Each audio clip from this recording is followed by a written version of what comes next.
When Maxime Bernier last year tweeted about extreme multiculturalism and the problem with forced diversity in Canada, bureaucrats from the Immigration, Refugees, and Citizenship Department were spending untold amounts of time tracking and monitoring what average Canadians were saying on the internet about illegal immigration and about the refugee crisis in Canada. This is from documents obtained exclusively by True North under access to information. The documents depict an email chain amongst IRCC bureaucrats in which they reveal they are monitoring their words and will continue to monitor comments made on social media, including a particular Reddit thread about issues connected to Canada's immigration policy.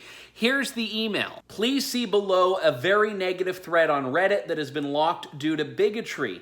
We will continue to monitor. The conversation provides some indication of public sentiment on housing asylum seekers. As discussed earlier, this underscores our advice to focus on numbers on the storyline and gives an indication of the types of misconceptions we might need to address going forward.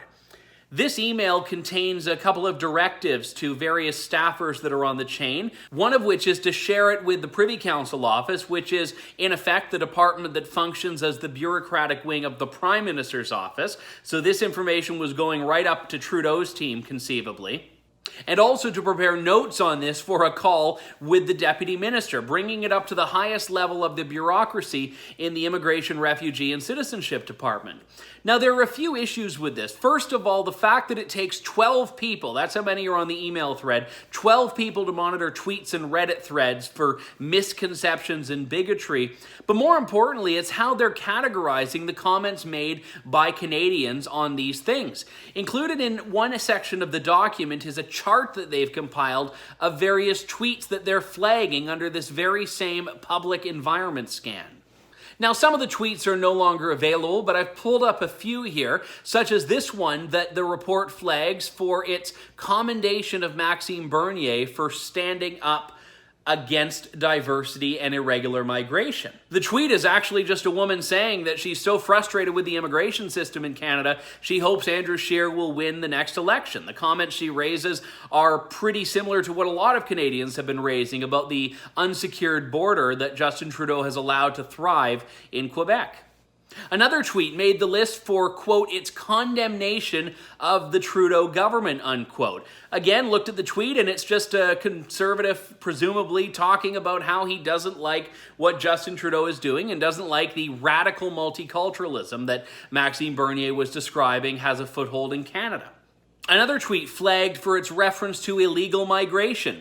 All the woman in the tweet said was ask about how many people that are deemed to have been illegal are actually sent home, a question which, by the way, the department clearly saw but didn't chime in to answer.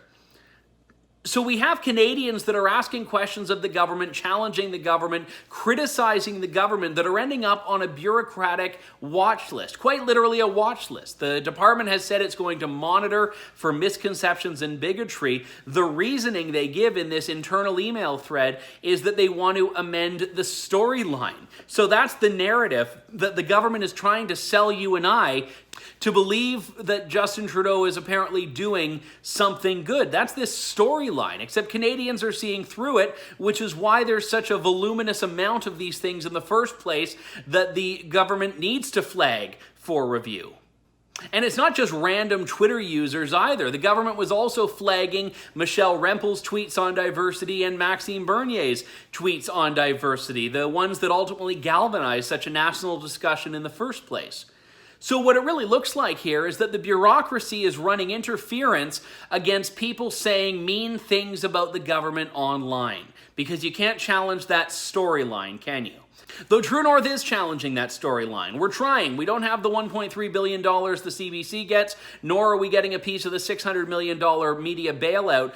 But the independent and transparent journalism that you're seeing in this very video is something that you can support directly by chipping in a few dollars a month or even a one-time donation if you'd like. There's a link in the description box to join my Heritage Club or to donate to True North in another way. Thanks so much for your support. For True North, I'm Andrew Lawton.